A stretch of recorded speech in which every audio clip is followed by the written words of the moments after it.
డిమాండ్ల పరిష్కారానికి తాము చేపట్టిన సమ్మెను ప్రభుత్వం నిర్వీర్యం చేస్తుందని ఆగ్రహం వ్యక్తం చేస్తున్నారు ఆర్టీసీ కార్మికులు. పోలీసులను అడ్డుపెట్టుకొని ప్రభుత్వం కర్కశంగా వ్యవహరిస్తుందన్నారు.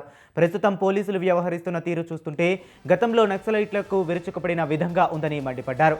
నక్సలైట్ల కంటే దారుణంగా ఆర్టీసీ కార్మికులు చూస్తున్నారని, తమ సమ్మెను అణగదొక్కే ప్రయత్నం చేస్తున్నారని ఫైర్ అయ్యారు. తెలంగాణ ఉద్యమంలో పోలీసులు ఇలా ఉంటే తెలంగాణ రాష్ట్రం వచ్చేదా, రేవంత్ సీఎం అయ్యేవారా అని నిప్పులు చెరిగారు. ఆర్టీసీ కార్మికులు అంటరాని వాళ్ళు అన్నం కూడా పెట్టొద్దని ప్రభుత్వం చెప్పినందుకు సంతోషమని పోలీసులు ప్రకటించారు. సమస్యలు త్వరగా పరిష్కరించకపోతే ఉద్యమం తప్పదని హెచ్చరించారు.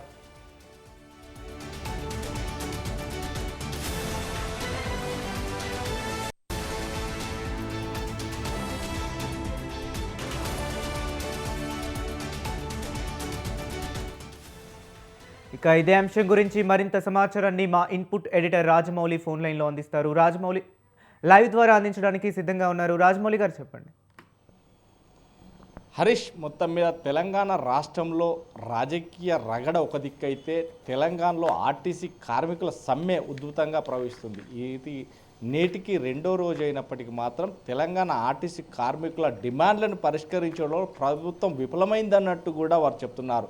ఏదైతే రెక్కాడని గాడి డొక్కాడని మిగతా జీవులుగా ఉన్నటువంటి నేపథ్యంలోనే ఆర్టీసీ కార్మికులు రోడ్డునెక్కారో అసలే మండు టెండలలో ఎక్కడ నిల్చున్నా కానీ, ఎక్కడ కూర్చున్నా కానీ ఎక్కడ కూర్చొనివ్వట్లేదు పోలీసులు. దీనికి ఎక్కడైతే ఒక టెంట్ తీసుకొని ఆ టెంట్ వేసుకొని ఏదైతే ఆఫీసులకు ముందు కావచ్చు, లేదంటే బస్ స్టాండ్లకు ముందు కావచ్చు, లేదంటే బస్ డిపోలకు ముందు కావచ్చు, ఎందుకంటే మేము కార్మికులం, బస్ డిపోలు బస్ స్టాండ్లే మాకు దిక్కు కాబట్టి అక్కడ ఒక టెంట్ వేసుకొని కూర్చుందామంటే ఈరోజు పోలీసులు టెంట్లను కూడా ఇవ్వద్దు అనే హుకుం జారీ చేస్తున్న నేపథ్యం ఉంది. ఇక తెలంగాణ రాష్ట్రంలో ఏ కార్మికులు ధర్నా చేయాలన్నా వాళ్ళకి చట్టబద్ధత ఉంటుంది. వాళ్ళు టెంట్ తీసుకొచ్చుకొని అక్కడ అంటే కుర్చీలు కావచ్చు, లేదంటే కూర్చోవడానికి మ్యాట్రెస్ కావచ్చు తీసుకొని వచ్చి అక్కడ కూర్చోవడానికి వీలుంటుంది. కానీ తెలంగాణ రాష్ట్రంలో మాత్రం ఇప్పుడు తాండూరు పోలీసులు ఏదైతే పత్రికా స్వేచ్ఛ అంటే పత్రికా ప్రకటన వ్యాప్తంగా కూడా కావచ్చు కొంత మేరకు మాత్రం పత్రికా ప్రకటన ఇవ్వడం జరిగింది. ఏదైతే తాండూరు పట్టణ పరిధిలో గల టెంట్ హౌస్ షాపులు కావచ్చు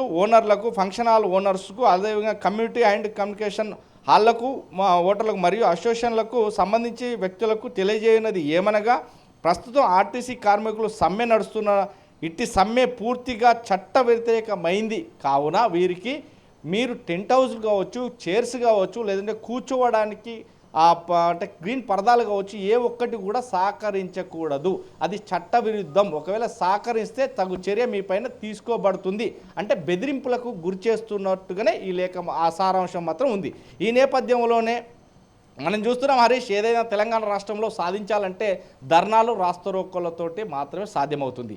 తెలంగాణ రాష్ట్రాన్ని సాధించుకున్నది కూడా ధర్నాలు, రాస్తారోకోలు, వంటలు, వార్పులు, చలో హైదరాబాద్ చలో, కరీంనగర్ చలో, వరంగల్ ఇలాంటి సభలు సమావేశాలు పెట్టుకున్న తర్వాత తెలంగాణ రాష్ట్రాన్ని సాధించుకోవడం జరిగింది. కానీ తెలంగాణ రాష్ట్రంలోనే నాటు పోలీసులు ఏదైతే నక్సలిజాన్ని తలపిస్తున్నారో అన్నట్టుగా ఉంది. ఎందుకంటే గతంలో 1990 నుంచి కావచ్చు, లేకుంటే 85 నుంచి కావచ్చు, 2007 వరకు కూడా తెలంగాణ రాష్ట్రంలో నక్సలిజం వస్తుంది. పల్లెటూర్లలో వారికి వస్తానంటే పల్లెటూర్లలో దొరలు, భూస్వాములు కావచ్చు, లేకుంటే ప్రజలు, అనగబడ్డ ప్రజలు కావచ్చు వారికి సహకరిస్తున్నారంటే అక్కడ వాల్ పోస్టర్లు కావచ్చు, లేదంటే మైకు ద్వారా కావచ్చు, లేకుంటే ఊరు సాటింపుల ద్వారా కావచ్చు చేపట్టేది. ఎందుకంటే మీరు నక్సలైట్లకు అంటే అన్నలు మీనింగ్ నక్సలైట్లకు సహకరిస్తే కనుక మీరు చట్ట వ్యతిరేకత పనులు చేస్తున్నారు కనుక మీ మీద శిక్షలు తీసుకోబడతాం, మీ మీద కేసులు బనాయించబడతాం, మేము కొట్టడం జరుగుతుందని బెదిరింపులకు గురి చేయాలి. కానీ ఈరోజు చట్టబద్ధంగా వారికి కావాల్సిన డిమాండ్లను పరిష్కరించుకోవడానికి, వారికి కావాల్సిన డిమాండ్లను న్యాయబద్ధంగా గెలుచుకోవడానికి కార్మికులు ధర్నా చేస్తూ ఉంటే ఈ ధర్నాకు సంబంధించి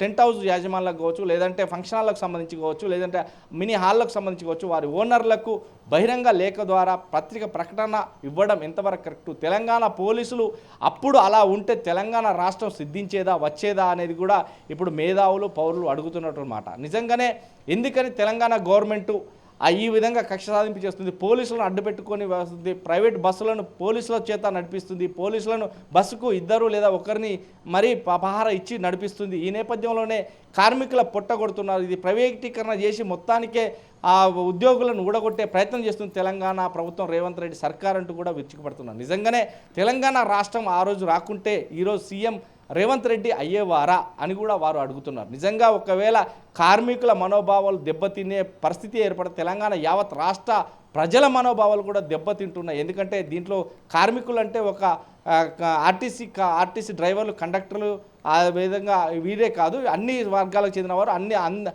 అన్ని ఉద్యోగస్తులు కూడా కార్మిక సంఘాలకు సంబంధించిన వారే అవుతారు. కాబట్టి అందరికీ కూడా మనోభావాలు దెబ్బతినే విధంగానే ఈ రేవంత్ రెడ్డి సర్కారు పయనిస్తుంది, అలాగే ప్రవర్తిస్తుంది అని మాత్రం చెప్తున్నారు. ఇక ఇదే నేపథ్యంలోనే తెలంగాణలో ఆర్టీసీ కార్మికులను అవమానపరుస్తున్నారు ఇటు పోలీసులు, తెలంగాణ పోలీసులు. ఎందుకంటే మమ్మల్ని హీనంగా, అంటే కుక్కల కంటే హీనంగా చూస్తున్నారు. ఎందుకంటే మమ్మల్ని ఎక్కడ కూడా ధర్నా చేసుకునే సంస్కారం మాకు లేదా, ధర్నా చౌకులు లేవా, ధర్నా చౌకులు ఉన్నాయి. అదేవిధంగా మేము పనిచేస్తున్నటువంటి ఆఫీసుల ముందు ధర్నా చేస్తే వీరికి ఎందుకు హడ్డు, ఎందుకు భయం, మమ్మల్ని పోలీసుల చేత గెంటివేయబడుతున్నారు, పోలీసులు మమ్మల్ని కుక్కలు ఈడ్చుకుపోతున్నారు. కానీ పోలీసులకు గౌరవం లేదా? ఎందుకంటే వారు కూడా ఉద్యోగస్తులే, వారు కూడా నెల నెల జీతాలు తీసుకుంటున్న వ్యక్తులే కదా. ల్యాండ్ ఆర్డర్ ప్రక్రియలో భాగంగా మేమేమైనా ల్యాండ్ ఆర్డర్కు మించిపోతే, మేము మా ఆధీనంలోకి ల్యాండ్ ఆర్డర్ను తీసుకుంటే గిట్ట వారు చేయాల్సిన పనులు చేస్తే మేము వద్దనం. కానీ మేము స్వచ్ఛందంగా ధర్నాలు మాత్రం చేస్తున్నాం. మేము ఖచ్చితంగా కూర్చొని ఉంటున్నాం తప్ప రోడ్ల మీద ఎక్కడ కూడా రోడ్లకు ప్రజలకు అసౌకర్యం కల్పించేలా, ప్రజలకు మనోభావాలు దెబ్బతినేలా మేము ప్రవర్తించట్లేదు అని వాళ్ళు చెప్తున్నారు. ఏది ఏమైనప్పటికీ మాత్రం తెలంగాణ పోలీసుల ఓవర్ యాక్షన్ మారాలి. నిజంగా పోలీసుల ఓవర్ యాక్షన్ ఇలాగే ఉంటే తెలంగాణ ప్రజల చేతులలో మాత్రం పోలీసులకు ఖచ్చితంగా శిక్ష పడుతుంది. ఎందుకంటే తెలంగాణ ప్రజలు ఒక్కసారి తిరగబడితే ఎలా ఉంటుందో పోలీసులకు ఇదివరకు తెలుసు. కానీ పోలీసు బాసులు ఇప్పటికైనా వారి కింది స్థాయి అధికారులకు తెలియపరచాలి. ఎందుకంటే అవమానకరంగా మాట్లాడకూడదు, మేము నక్సలైట్లం కాదు, ఉగ్రవాదులం కాదు, మమ్మల్ని ఎవరు సహకరించారని చెప్పడానికి అలా కుదరదు. ఎందుకంటే ప్రతి ఒక్క పౌరుడు, ప్రతి ఒక్క వ్యక్తి పోలీసులు సహకరిస్తేనే ల్యాండ్ ఆర్డర్ సజావుగా నడుస్తుంది. కాబట్టి పోలీసులు అదే రీతిలో చెప్పాలి, అదే రీతిలో ఉండాలి. కాబట్టి ఎక్కడ కూడా అవంచన సంఘాలు జరగకుండా చూసుకోవాల్సిన బాధ్యత వారికి ఉంది తప్ప ఎక్కడ ఎవరిని అవమానపరంగా చేయడం, లేదంటే గొడ్డును ఈడ్చుకెళ్ళడం మాత్రం ఇది కరెక్ట్ కాదు అంటూ కూడా సంఘాలు, ఏదైతే ఆర్టిస్ట్ సంఘాలు ఈ నేపథ్యంలోనే వారు వివరిస్తున్నాయి. మొత్తం మీద తెలంగాణ పోలీసుల తీరు మార్చుకోవాలని కూడా వారు తెలియపరుస్తున్నారు, మనకు తెలుస్తుంది. Harish. Okay, right. Thank you Rajamouli.